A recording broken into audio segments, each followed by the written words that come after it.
Señor esté con ustedes. Y con su espíritu. Del Santo Evangelio según San Juan. Gloria a ti, Señor.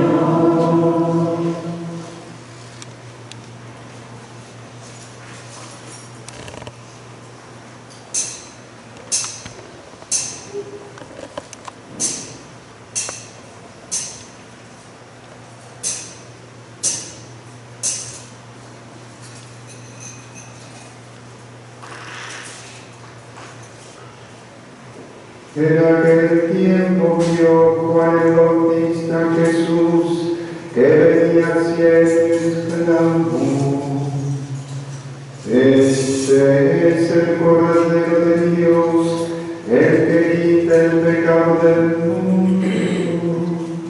Este es aquel de quien yo he dicho: el que viene después de mí tiene precedencia sobre mí, porque ya existía antes que yo.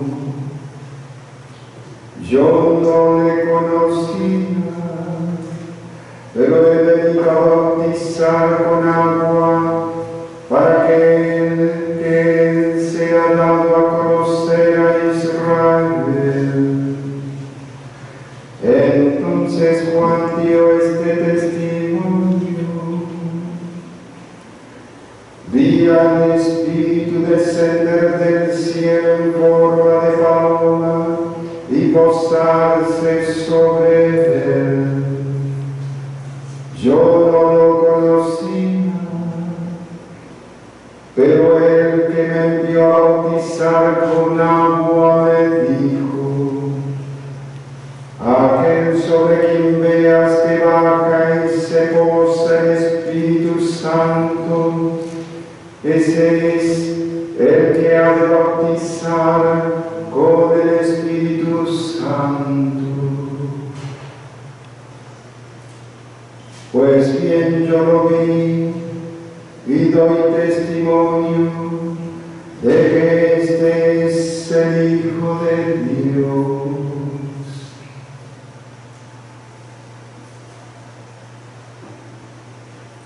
Palabra del Señor. Gloria a ti, Señor Jesús.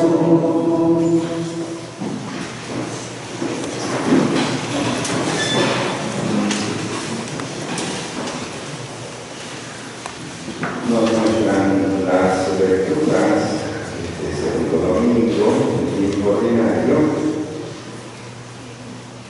lo que iría a ser el Cordero, lo que va a hacer el Cordero, lo que hace el Cordero.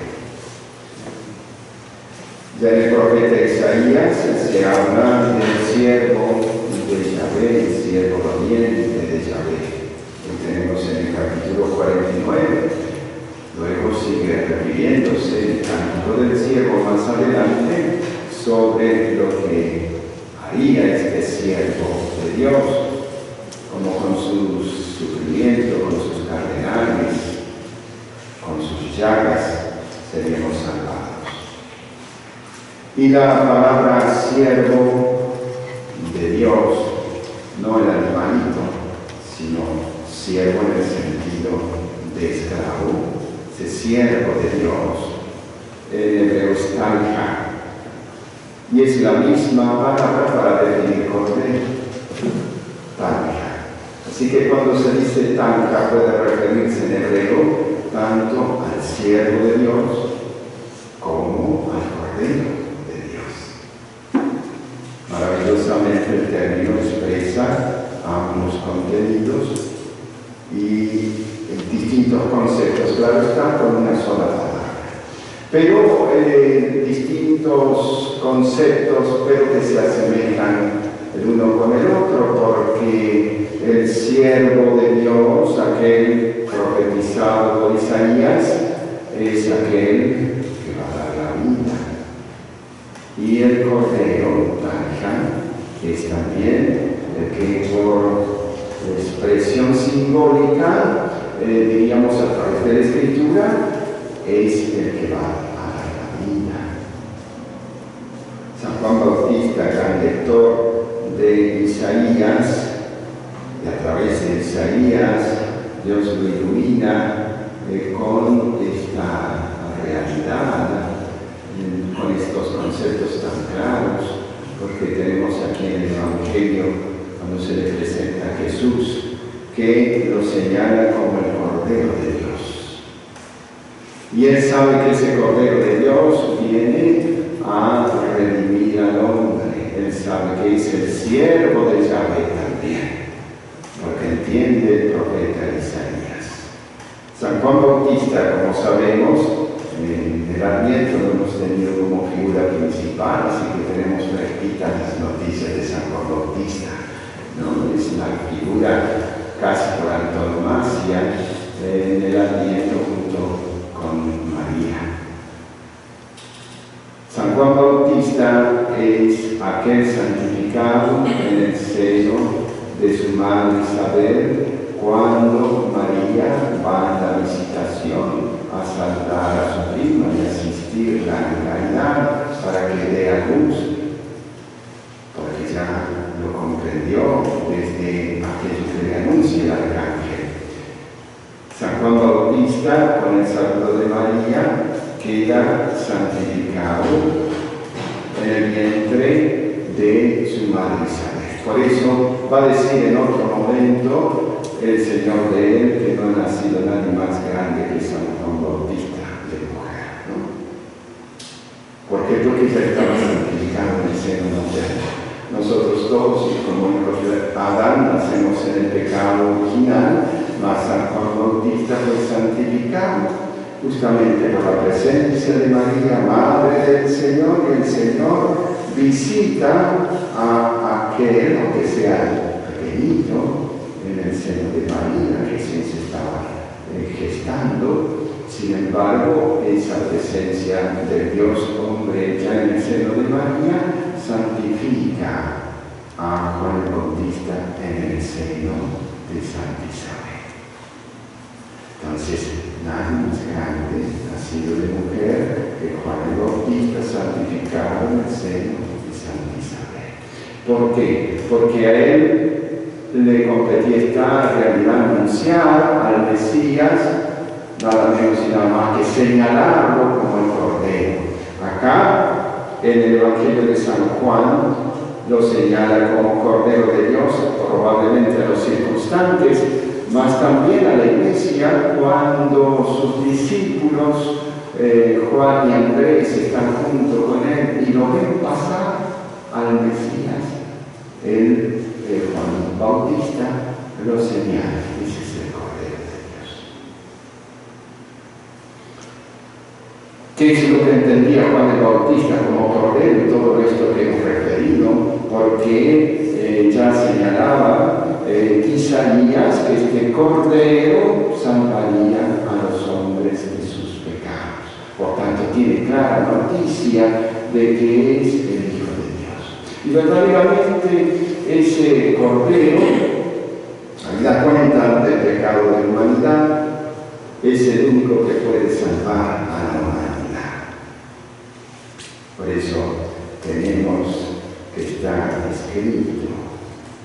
Hoy el Salmo nos trae, el Salmo 39, sacrificios y ofrendas no quisiste, abriste en cambio mis oídos a tu voz, no exigiste holocaustos por la culpa, así que dije, aquí estoy. Desde aquí estoy, es el aquí estoy del Verbo, del Logos eterno, que le dice a su Padre, viendo la realidad de la humanidad perdida, heme aquí estoy. El primer sí es eterno, el primer sí, habida cuenta del pecado original, del misterio de Dios, nos da el Verbo. El segundo, la Virgen María. El tercero, tan importante como el de la Virgen para que el Señor venga en un seno familiar, es el de San José. Tenemos tres sí que son importantes. del verbo de Dios: heme aquí, Padre, estoy dispuesto a ser tu siervo, estoy dispuesto a ser el cordero inmolado. Sacrificios ya no quieres, sacrificios del Antiguo Testamento. Heme aquí, Padre, yo me ofrezco para ser el sacrificio eterno, por el cual las ovejitas serían redimidas. El cordero se ofrece por las ovejas. Ese sacrificio, por ser de la persona divina, es grato a los ojos del Padre, que es Dios también. Solamente podía ser grato un sacrificio de instancias divinas o con los méritos infinitos del Verbo. Solo así podía ser grato al Padre, solo así se podría comprar la humanidad, con el sacrificio de Dios hecho hombre,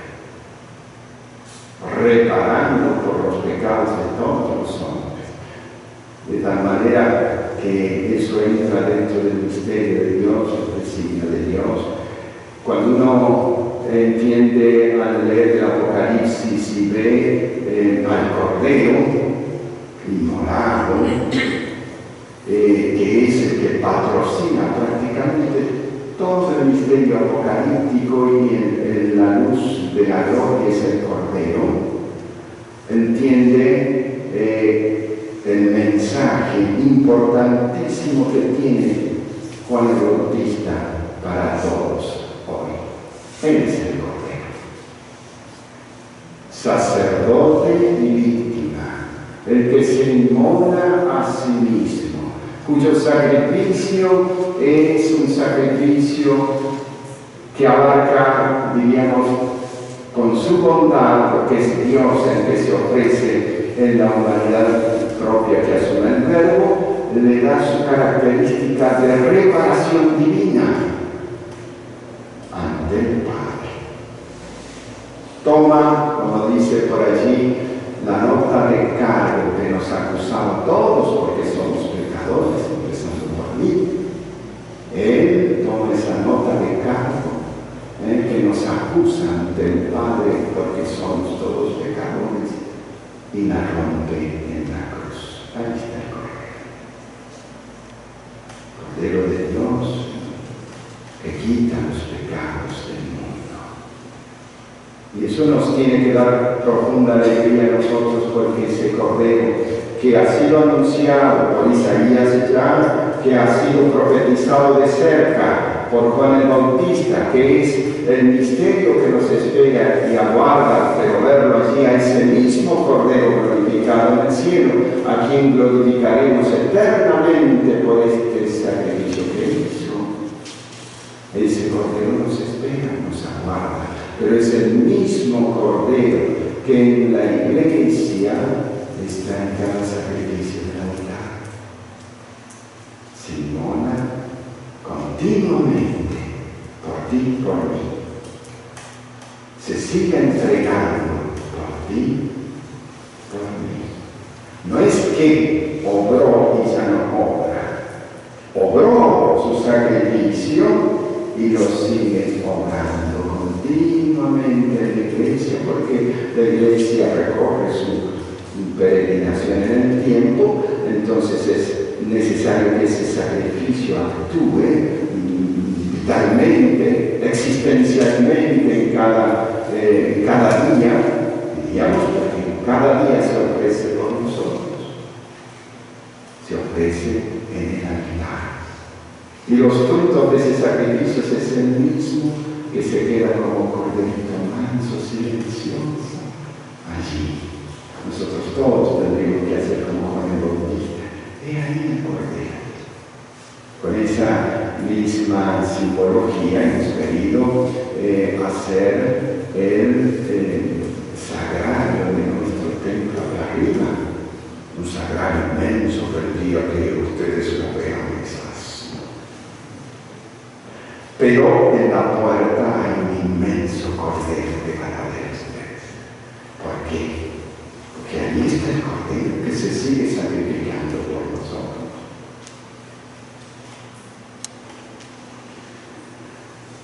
En la iconografía antigua, antes de que se buscase la fisonomía propia del rostro de Cristo en el siglo VI por allí, en el siglo IV, antes digo, de esa iconografía fisonómica de Cristo, se reproducía en los templos, especialmente en Roma, se puede ver en las basílicas más antiguas, se ponía el cordero allí en el tímpano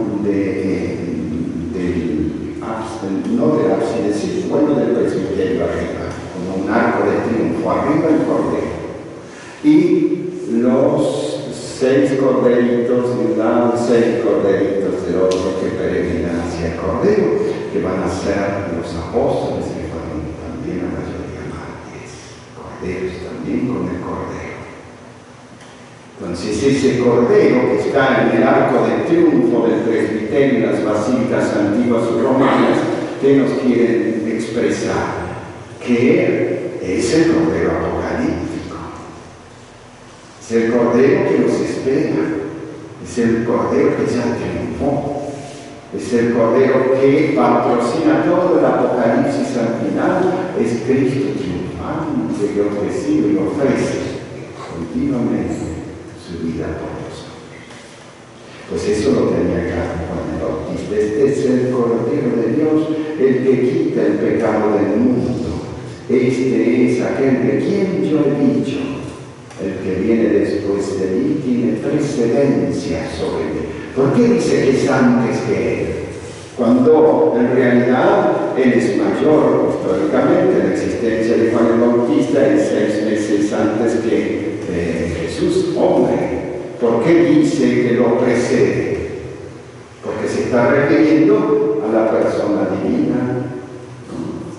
Es decir, se refiere a Cristo como Dios.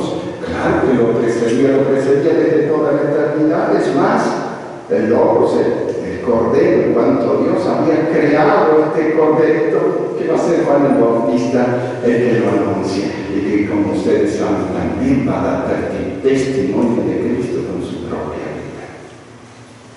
Entonces, ¿por qué dice me precedía? Por lo mismo, porque es el Hijo de Dios, el que está anunciado. Y Juan el Bautista ya había tenido piensen ustedes que es una persona muy santa, no solo leía la Escritura, sino que la presencia del Espíritu Santo en su alma ya le había anunciado que aquel que venga, a quien él no conocía, yo no lo conocía, dice, aquel que no conocía, iba a saber que era el Hijo de Dios, el Hijo de Dios, porque el Espíritu Santo se posaría sobre él. Entonces, eso sucede cuando entra Cristo humillado, piensen ustedes, Cristo que no tenía nada que ver con el pecado, entra en las aguas del Jordán, apareciendo como un pecador entre todos, no siendo el santo de los santos, para santificar las aguas del Jordán. Y Juan el Bautista le dice, tú tienes que bautizarme a mí, tú vienes a mí a que yo te bautice. Ya lo reconoce, ya palpita su corazón. Yo me lo imagino, Juan Bautista, aquel hombre de fuego, aquel profeta de Dios, lleno del Espíritu Santo, presiente que es él antes de ver a la paloma reposar sobre él. Yo debo ser bautizado. Y el Señor lo calma, le dice que tiene que obrarse así justicia, y entonces cuando lo bautiza, ve esa paloma que se posa sobre Cristo Jesús. Es una, diríamos, confirmación de ese mesianismo, de que el Verbo de Dios va a comenzar a hablar, a ser profeta y a hacer milagros a partir de él. Pues qué bello es este Evangelio, a quien dice, veas. Fíjense lo que le había dicho el Espíritu Santo en su corazón a Juan Bautista, aquel sobre quien veas que baja y se posa el Espíritu Santo, ese es el que ha de bautizar con el Espíritu Santo. Tres cosas son importantes aquí anunciadas por el bautista entonces. Tres, no te olvides. La primera, él anuncia que es el Cordero de Dios, que quita los pecados del mundo.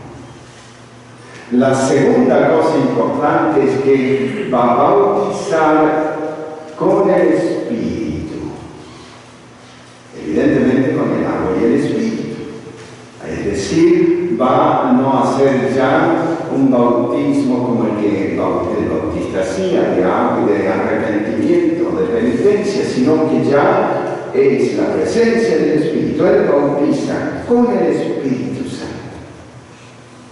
Y la tercera cosa que anuncia el bautista es el Hijo de Dios, que lo precede. Cordero que quita los pecados del mundo, que bautiza con el Espíritu, por tanto, concede la gracia y los dones que el Espíritu viene a traer para adornar a la esposa que fundará Jesucristo, que será la Iglesia.